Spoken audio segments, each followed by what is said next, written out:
मंदिर की जगह होगी।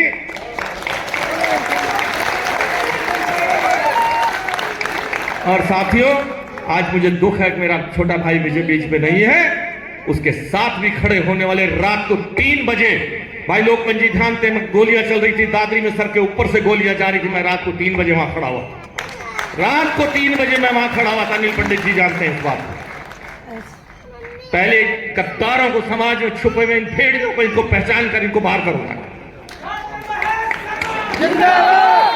और आज जो ये हुंकार भरी है कि समाज कैसे आगे बढ़ेगा, हम सब समाजों को साथ लेकर चलेंगे। सबका सम्मान हमने किया। हमने गुजर भवन में भी जो भी सहयोग था, चिड़ी गिलहरी की योगदान भी हो सकता होगा, हम उनके लिए भी सम्मान देंगे। सबको साथ लेकर बढ़ेंगे। और आपने जो मुझे, मेरे समाज ने जो मुझे आशीर्वाद दिया है, उस आशीर्वाद को विश्वास दिलाता हूं, आपके पांव की जूती बनकर अपने समाज के लिए जिस लायक भी आप मुझे समझोगे उस लायक खड़ा पाओ। छोटा भाई नरेश भी आपके बीच में खड़ा है। लेकिन ये भी बात कर लो, महेश शर्मा को तो कहते हैं ये ब्राह्मण नहीं है, लेकिन वो ये जो कहने वाले जिसका आज आया, उसका पढ़ना मैं जानना चाहता हूं उससे। पढ़ लेना, कोई है, कोई भारद्वाज है, कोई वकील है यहाँ का, ये उसका आया है, ट्वीट आया, कल का होगा, कोई बात नहीं। नहीं, इन लोगों को भी संभाल लो। हम सबके दिल में इच्छा है कि हर मंदिर में भगवान परशुराम की मूर्ति लगे, भगवान परशुराम का भवन बने, क्यों ना बने। लेकिन बनेगा कैसे? जैसा भाई योगेंद्र जी ने कहा, जैसा श्रीचंद जी ने कहा, लोकमन जी ने कहा, क्या आज उसकी शुरुआत कर सकते हैं? सभी सहमत है इससे? सहमत है? जहां जो बैठे सिर्फ ये लोग नहीं, पूरे गौतम बुद्ध नगर नोएडा के लोग को आमंत्रण करेंगे बाकायदा सोशल मीडिया के माध्यम से, बाकायदा एक पोर्टल खोलकर, कि जो जो ब्राह्मण समाज के भवन बनाने में, मंदिर बनाने में स्थिति है, वो आगे आए और कोई राशि जो ये समाज निर्धारित कर दे, जो ये समाज निर्धारित कर दे, कुछ भी कर दे, 1 लाख भी हो सकती है, 2 लाख भी हो सकती है, 5 लाख भी हो सकती है। 2 तरह के मेंबर, 1 लाख से कम ना रखी जाए। 2 तरह के मेंबर भी हो सकते हैं, कुछ डोनर मेंबर, कुछ सामान मेंबर, कुछ 1 लाख से लेकर 5 लाख रुपए तक, 11 लाख रुपए तक वाले मेंबरशिप बनाई जाए। 21, 31, 51, 101, कितनी भी संख्या हो सकती है। वो समिति बनाकर एक जगह का, जैसे भी सरकारी जमीन मिले, ग्रामीण की जगह मिले, अच्छी जगह मिले, 2000 गज, 3000 गज, 1000 गज, जितनी भी जरूरत हो, वो उस पर चिंतन करे। और हम आज मैं इसमें कहना चाहता हूं, ये 1200 लोग यहां बैठे, ये नहीं, पूरे नोएडा गौतम बुद्ध नगर में इसका आमंत्रण देंगे हम। कोई भी समाज का व्यक्ति आकर इस पर आगे जाए, उस पर हम आगे बढ़ेंगे। सबकी सहमति है इस पर? सबकी सहमति है? भगवान परशुराम जी की जय।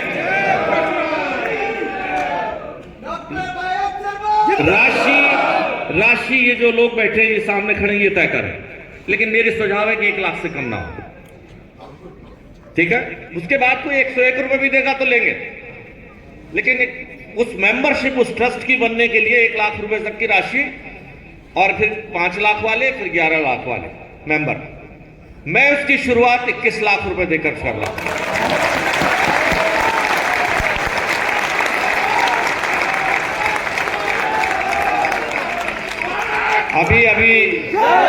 अभी एक ट्वीट पढ़ाया मेरे सहयोगी ने आके, डॉक्टर महेश शर्मा तुम बहुत नालायक हो, तुमने विजय पंडित जी मर गए, उनकी विधवा को 2 बार चेयरमैन का उनका टिकट कटवा रहे हो।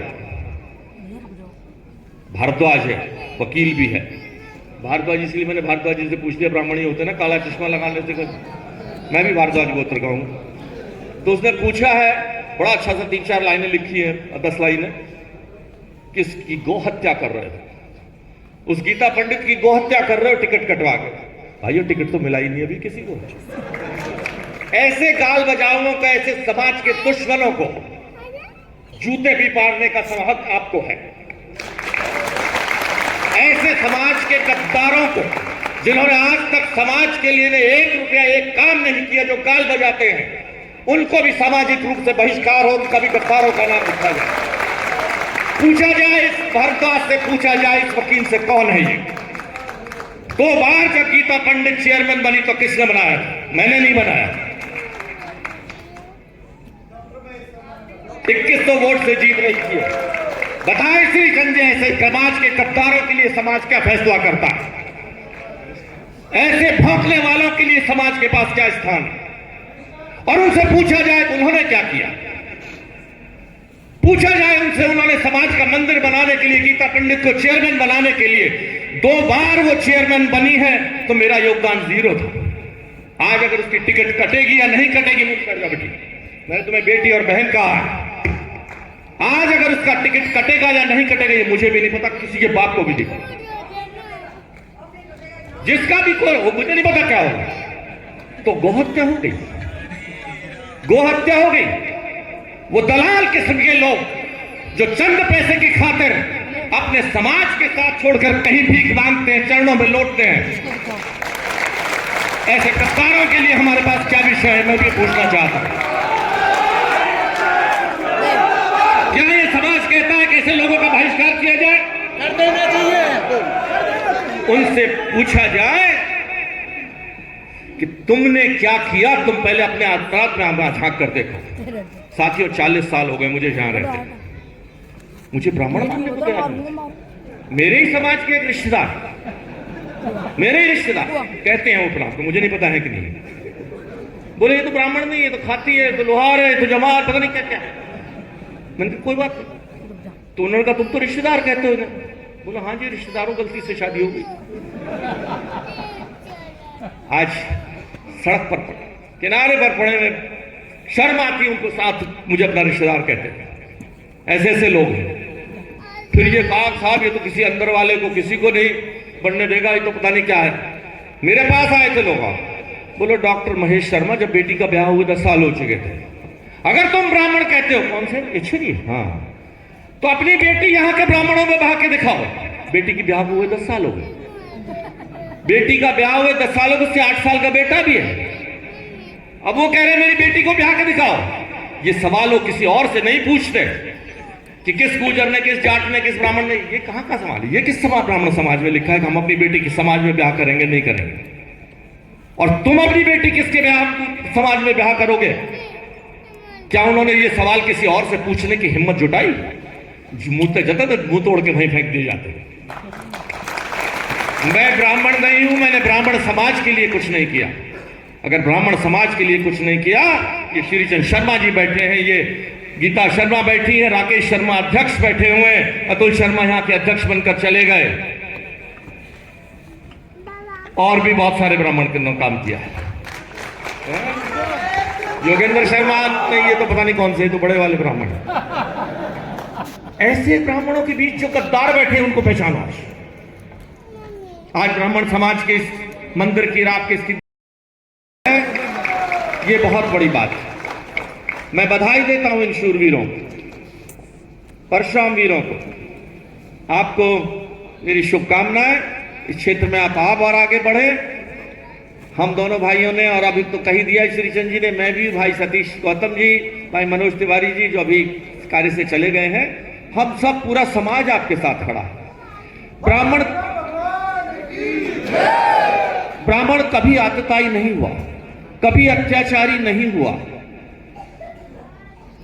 आप यहां से बाहर चले जाएं, किसी भिखारी को 500 रुपए दे दें, आप उसके पांव नहीं छूते।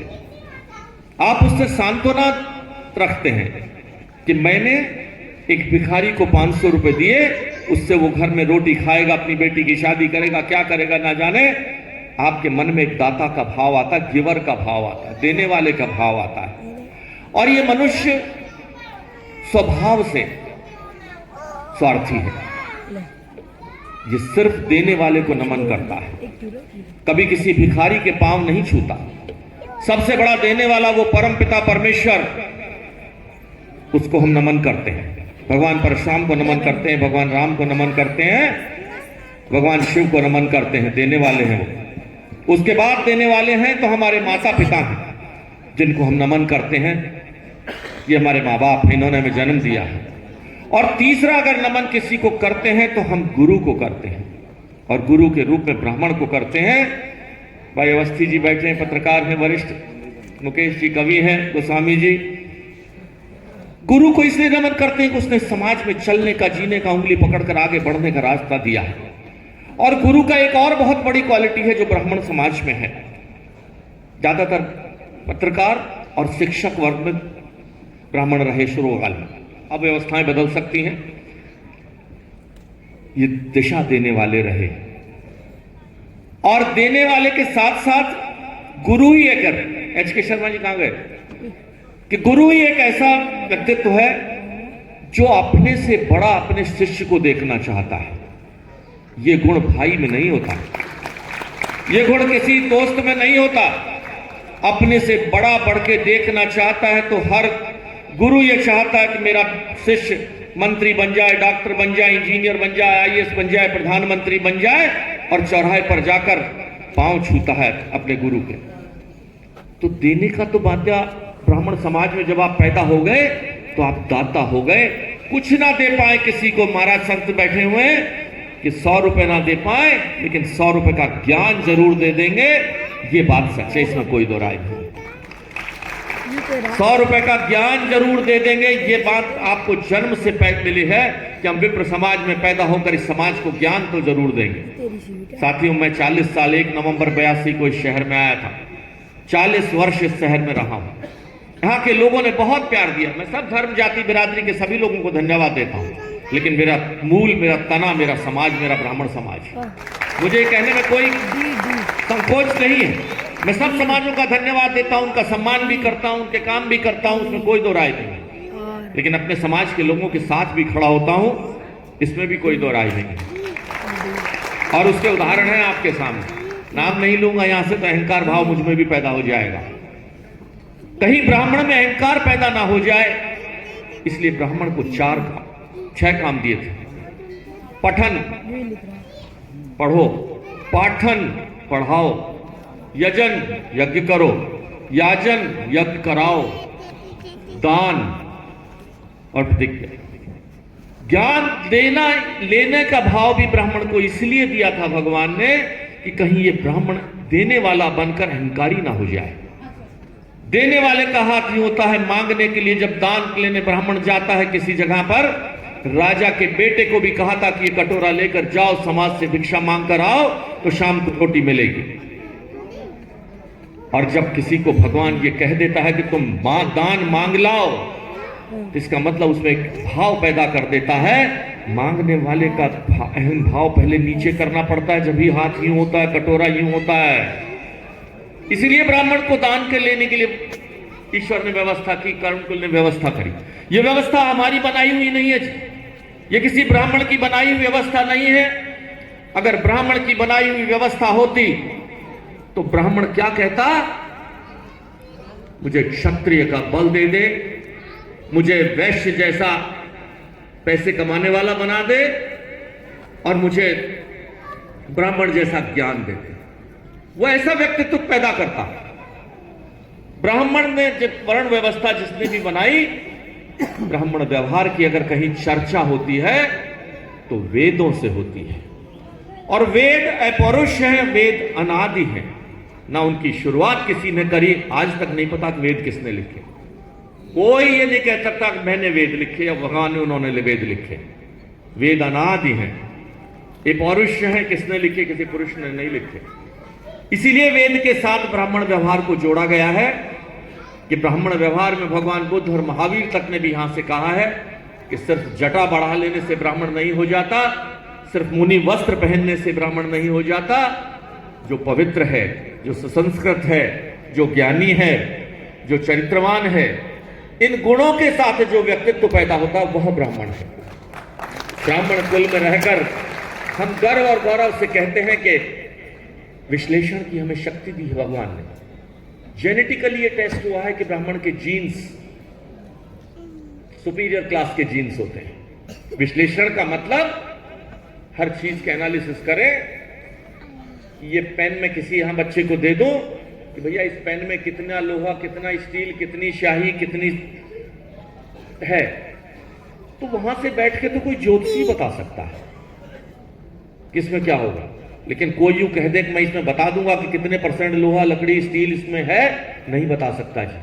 हाँ, एक विज्ञान के विद्यार्थी को अगर मैं दे दूंगा भारतेंदु जी को मैं दे दूंगा तो कहेंगे दे दो मुझे, मैं इसको केमिस्ट्री लैब टेस्ट में ले जाऊंगा, इसके केमिकल टेस्ट करूंगा, मैं केमिस्ट्री में टेस्ट डालूंगा, टेस्ट डाल के मैं बता दूंगा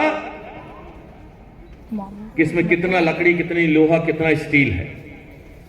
ये पेन को तो आप केमिस्ट्री लैब भेज दोगे, लेकिन 3 चीज जो दुनिया में स्वीकार्य है, अपना भगवान, अपने माँ बाप, अपना गुरु, और गुरु का मतलब ब्राह्मण भी, क्या उन्हें भी केमिकल टेस्ट करोगे? क्या अपने माँ बाप सभी समाज को लेकर साथ चलना, सबको दिशा देना, और सबको जिस तरह से आज माहौल बना हुआ है देश के प्रति, क्योंकि ब्राह्मण कभी अपने लिए नहीं जीता। अगर ब्राह्मण हवन करता है, ब्राह्मण वंदे मातरम और किसी तरह से पूजा करता है, तो पहले क्या कहता है, मेरे राष्ट्र का गौरव बना रहे, पहले राष्ट्र फिर बाद में भारत। इस तरह से जैसे राष्ट्र की स्थापना ब्राह्मण करने में, और कोई भी काम करता है ब्राह्मण बाद में अपने कास्ट के लिए काम करता है, पहले समाज के लिए, नेतृत्व के लिए, दिशा देने के लिए काम करता है ब्राह्मण। आज आप लोग आए और मुझे संगठन के द्वारा बुलाया गया, मैं तहे दिल से सभी ब्राह्मण बंधुओं का हार्दिक वंदन, अभिनंदन करता हूं। जय श्री राम, जय परशुराम। जय में मनती है आज परशुराम जयंती है, आज परशुराम जयंती है। ऐसा लगता है। मैं सुबह सुबह देखा, गृह मंत्री जी का ट्वीट देखा, अमित शाह जी का, और दुनिया में महसूस हुआ कि ब्रह्मांड में कहीं कोई ग्रह नहीं होगा जहां भगवान परशुराम की जयंती न मन रही हो। हमें आना पड़ा, मुझे बहुत बुरा लग रहा है कि मुझे जाना पड़ रहा है। मैं महेश भैया को सुनना चाहता था, मैं त्रिलोक शर्मा जी को, मैं अनुपम शर्मा जी को, मैं सभी को, चंदन शर्मा जी को, योगिंदर शर्मा जी को, सबको सुनना चाहता था, अपने MLC साहब को, ये हमारी गीता बहन को, सबको सुनना चाहता था, लेकिन का करी, वहाँ समय दिले बनी तो जाए के पड़ी। और मैंने थोड़ा भोजपुरी में बोल दिया, मगर अगली बार ये कार्यक्रम बहुत अच्छा है भैया।